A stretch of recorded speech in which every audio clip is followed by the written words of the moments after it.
Hello everybody and welcome to this 2005 Bayliner 245 Sunbridge, and I'm going to take you for a quick look around the cockpit, the foredeck and the interior of this very nice looking boat. Now, first thing we can see, obviously we've got a really lovely looking cockpit. So there's a view from the side, and you can see we've got the stern back seat. We've got a lovely seat ahead of that, so two bench seats around the cockpit table, and the cockpit table does remove and relocates downstairs if you want a dining table down below.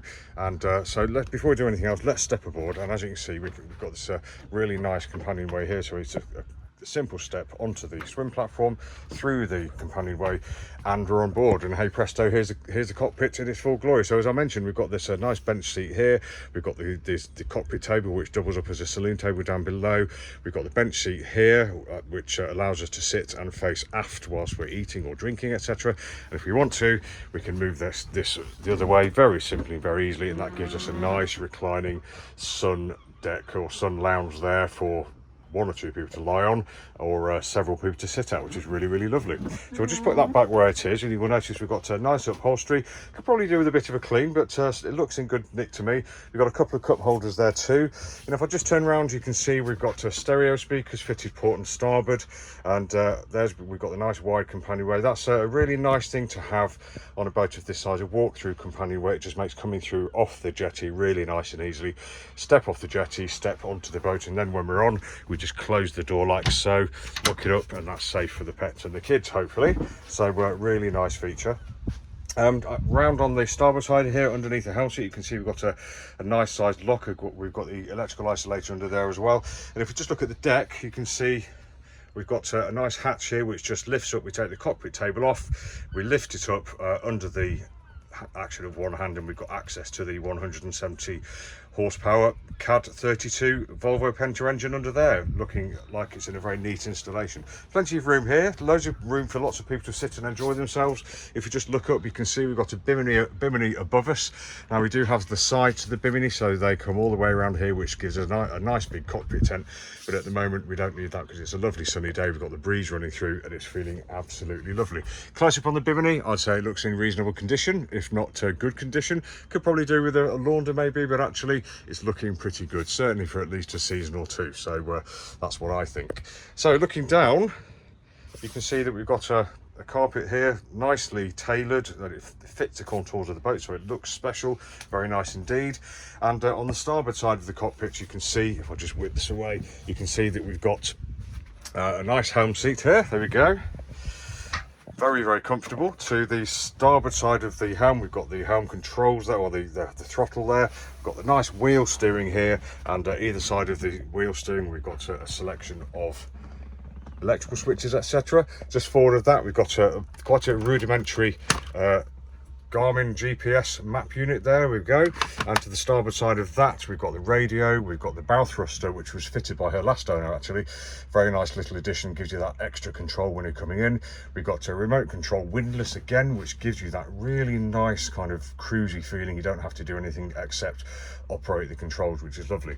Looking at the engine instrumentation, etc., we've got fuel gauge, we've got the drive up and down, we've got batteries, we've got engine temperature, we've got engine oil pressure, boat speed and engine speed as well. So everything you could possibly need there on a boat like this. So stepping back, you can see we've got a nice companionway down and up. So this is a companionway down below, where I'll take you very shortly. But if you just go for a little adventure up here, if I can manage one-handed, we've got 1, 2, 3 steps up onto the foredeck. So we can manage that because the screen folds back as it is now. So if I just fold it back again into the closed position, you can see that's what the screen would be like with this section of the bimini rolled down. So you'd be nice and airtight, and well, not airtight or watertight, but you'd be keeping the majority of it off. So open that up, roll up the bimini front, and up the steps we go. There we go, and onto the foredeck. So if you want to sit on a sun pad on the foredeck here, if you have one, or if you've had one made, then that would be very nice indeed. You'd have the wind in your hair, and you could be getting quite damp too. On the foredeck here, you can see we've got a hatch inlaid here, which gives us light and ventilation down below. And at the front of the boat, you can see we've got a nice electric windlass. and we've got navigation lights, and we've got foot controls for the anchor too, which is absolutely lovely.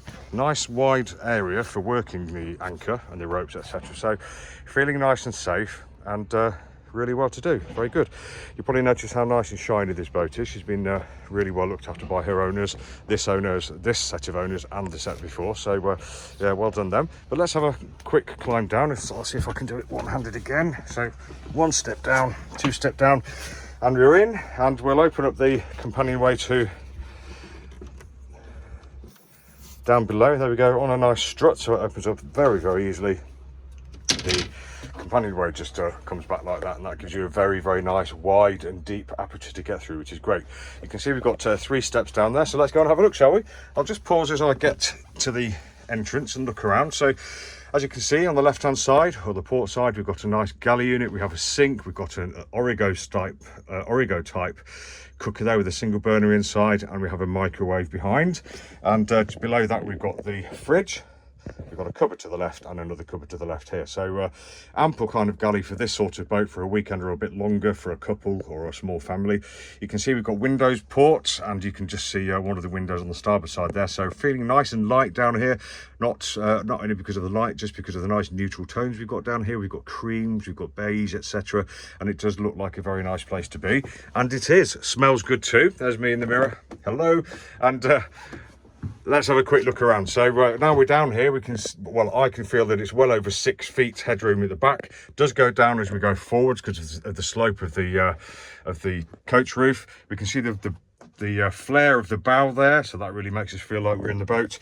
And we've got the U-shaped seating here, which has a very nice looking upholstery. Actually, I think that could be really rather comfortable. And if I'm right, this section here probably pulls out to give you longer berths too. Beneath here and beneath here and beneath here, beneath here and here we've got lots of storage, and beneath here we've got the machinery for the bow thruster as well, so all rather handy. And that there is a fixing for the cockpit table. If you bring it down here, stick it there, so you've got yourself a nice saloon table as well. So I'll sit in the forwardmost seat and look in a aft direction, and there you go. You can see we've got a very nice view from here. We can see up into the cockpit. We've got nice windows. We've got a hatch above us letting light and air in if we want it, and generally feeling like a nice space for a couple or a small family to be in for a weekend or longer. Very nice indeed. And from here you can see the nice and easy companionway steps up to the top. We have access to the bilge and a few bits and pieces behind here, and we've got storage for tools, etc. in there should you see fit. 2 more places to look at then. So we've got the heads compartment immediately on the right hand side as you come down the companionway, which is great. So you can see we've got a forward facing head there, manual affair, nice and easy. We've got a nicely moulded sink there. We've got a shower head there. So if you pull this out here, this should give us a shower, which it does. That attaches up there, enabling it to have a nice shower. We've got an opening window there, which is important if you have a head or a shower in here. Lets all the moisture out, etc. And you can see we've got nice radiused edges and corners here, so really, really nice and easy to clean. I would say that this head probably just needs a wipe through actually, because it's just dust where it hasn't been used for very long, so no worries at all. Great, so let's close that off and we'll finish off the tour looking through here. So we've got a companionway here, or an entranceway through past the galley, past the companionway into the what I would term as the aft cabin. It's not a full cabin because it's not enclosed, but might as well be. We've got a nice double bed here, really, really long, so tall people in here should be good. Reasonably wide as well. We've got an opening window above you, so that's going to let in light and air if you want it. And as you can see, we've got a headboard at the back with pillows just covering. I think there's a shelf behind there, so really nice bed. Now obviously head height is compromised under there, but that's where your feet are going to be, so no worries here. And at this end actually I think there's room for 2 people to sit and read in bed if they so desired, which is great because so often that's not possible on a boat of this size. So that's it. That is this 2005 Bayliner 245 Sunbridge. And I hope you've enjoyed learning a little bit about her and her interior and her upper deck and her cockpit. If you'd like any more information, just go to boatshedbrighton.com for lots more pictures, videos and virtual reality. Thanks for watching, take care, have a great day.